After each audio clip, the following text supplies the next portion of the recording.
Assalamualaikum warahmatullahi wabarakatuh. Di sini saya Faiz Azki Fauzia akan melakukan presentasi seminar proposal dengan judul hubungan tingkat kecemasan warga dengan lama penyembuhan terdampak COVID-19 di wilayah kerja Puskesmas Tegalsari. Untuk yang pertama yaitu bab 1 pendahuluan. Untuk masalah COVID-19 saat ini menjadi pandemi global dengan angka kematian yang tinggi. Pandemi ini hampir terjadi di semua negara termasuk Indonesia, yang membuat kepanikan di semua wilayah, ratusan ribu manusia terinfeksi, dan ribuan lainnya meninggal dunia. COVID-19 menyebabkan gangguan ringan pada sistem pernafasan dan dapat menyebabkan kematian. Untuk selanjutnya skala, data di seluruh dunia yang didapatkan dari WHO pada tanggal 22 November 2020, kasus terkonfirmasi positif sebanyak 57.639.631 dengan jumlah kematian sebanyak 1.379.294, sedangkan kasus terkonfirmasi positif di Indonesia pada tanggal 21 Maret 2021 sebanyak 1.460.184 dengan jumlah kematian sebanyak 39.550.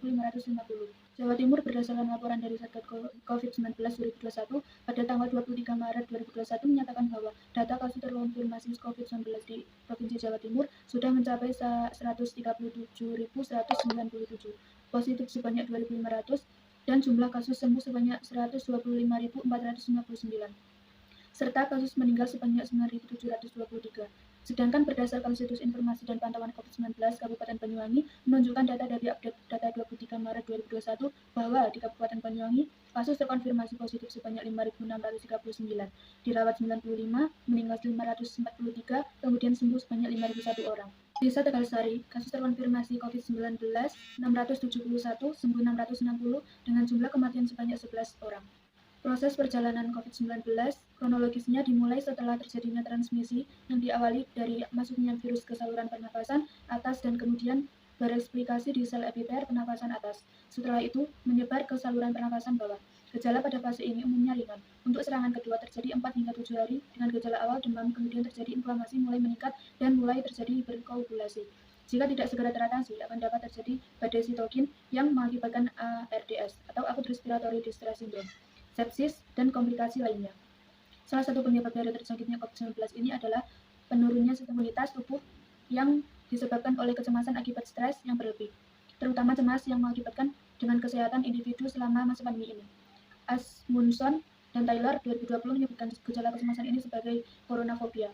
Cara yang paling utama mempercepat penyembuhan yaitu dengan cara menjaga imunitas tubuh dengan istirahat total dan makan makanan bergizi, aktivitas fisik atau olahraga dan aktivitas lainnya yang menyenangkan, dan tetap terhubung dengan keluarga melalui media daring. Selain cara mencegah COVID-19, adapun terapi penyembuhan penyakit ini, salah satunya yaitu pemberian oksigen, kortikosteroid, antibiotik, vitamin C, serta aminoterapi.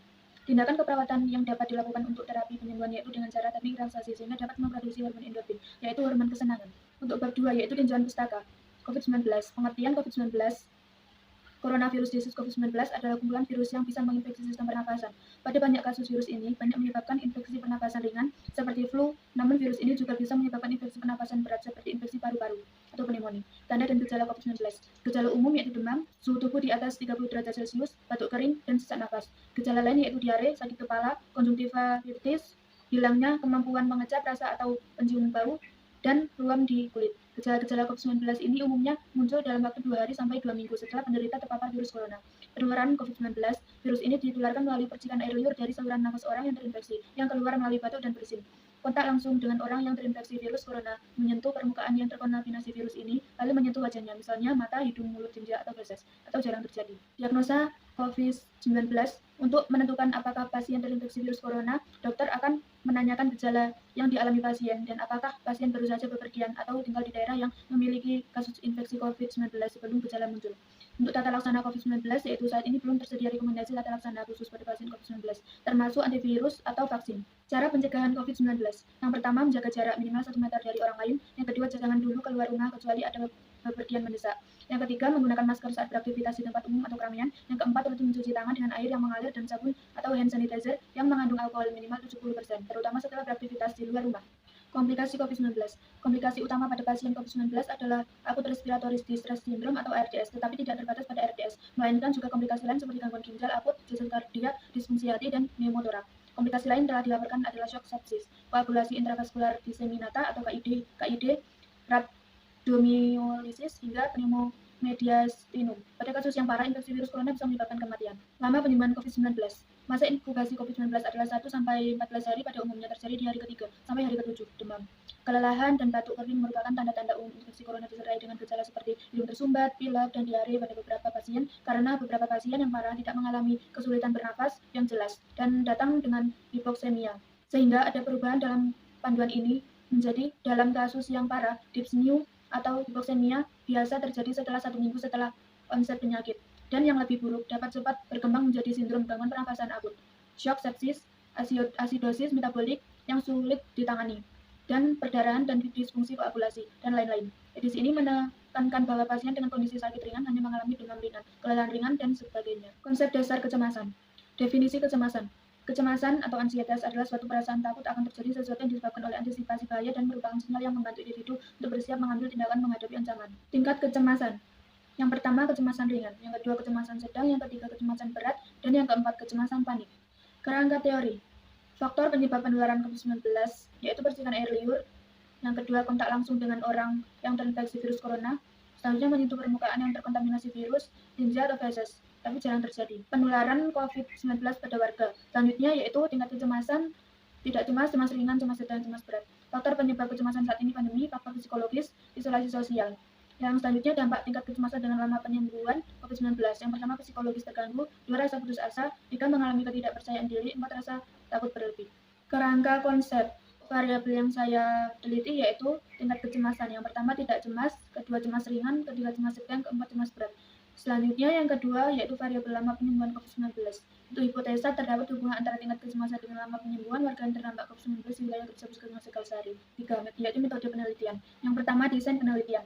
Jadi dalam penelitian, teknik penelitian yang digunakan adalah deskriptif kuantitatif, yakni teknik pengumpulan atau pengolahan analisa dan penyajian data berdasarkan jumlah atau banyaknya yang dilakukan, serta objektif untuk memecahkan suatu permasalahan.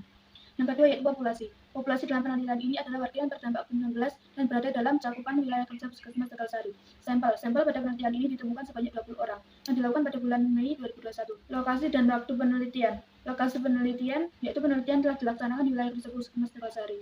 Yang selanjutnya waktu penelitian. Penelitian telah dilaksanakan dari bulan Mei 2021. Variabel penelitian. Pada penelitian ini, variabel bebas yang diteliti adalah kecemasan. Variabel terkait dalam penelitian ini adalah lama penyembuhan COVID-19. Definisi operasional. Nomor 1. Variabel kecemasan. Definisi operasional, kecemasan merupakan suatu perasaan takut terjadinya sesuatu. Alat ukur kuesioner. Indikator penilaian dikatakan baik jika skor lebih dari 20, cukup baik 12-20, dan kurang baik kurang dari 12. Skala ordinal. Yang kedua, lama penyembuhan COVID-19. Definisi operasional lama penyembuhan COVID-19 merupakan kondisi seseorang yang disebabkan oleh gangguan psikologis atau pengaruh sosial. Alat ukur kuesioner. Indikator penilaian dikatakan baik jika skor lebih dari 20, cukup baik 20, dan kurang baik kurang dari 12. Skala ordinal. Alat dan bahan penelitian atau instrumen penelitian. Jumlah pilihan 4. Dan saya menggunakan penelitian kuesioner. Uji validitas dan reliabilitas. Pada penelitian ini, uji validitas yang dilakukan yaitu menggunakan korelasi Darson produk dengan menggunakan nilai keyakinan. Cara pengumpulan data. Yang pertama yaitu mengajukan surat permohonan izin dari institusi untuk meneliti kepada instansi yang berada di Puskesmas Tegalsari. Yang kedua, peneliti membagikan lembar kuesioner pada responden dan sekaligus memberikan penjelasan mengenai pengisian kuesioner. Yang ketiga, memberikan waktu kepada responden untuk mengisi lembar kuesioner. Yang keempat yaitu setelah pengisian kuesioner selesai, responden mengumpulkan kembali lembar kuesioner kepada peneliti. Analisis data. Analisis bivariat ini untuk mengetahui atau mengidentifikasi hubungan dengan kecemasan dengan lama penyembuhan warga terdampak COVID-19 yang dianalisis dengan uji statistik Spearman, Crank, dan menggunakan SPSS versi 26 War Windows. Etika penelitian. Yang pertama, informed consent. Yang kedua, anonymity tanpa nama. Yang ketiga, confidentiality atau kerahasiaan.